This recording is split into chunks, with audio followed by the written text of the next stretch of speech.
అలర చంచలమైన ఆత్మనందుండ నీ అలవాటు చేసే నీ ఉయ్యాల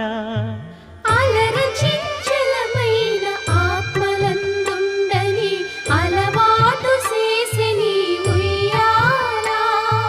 పలుమారు ఉచ్ఛ్వాస పవనమందుండ నీ భావంబు తెలిపే నీ ఉయ్యాల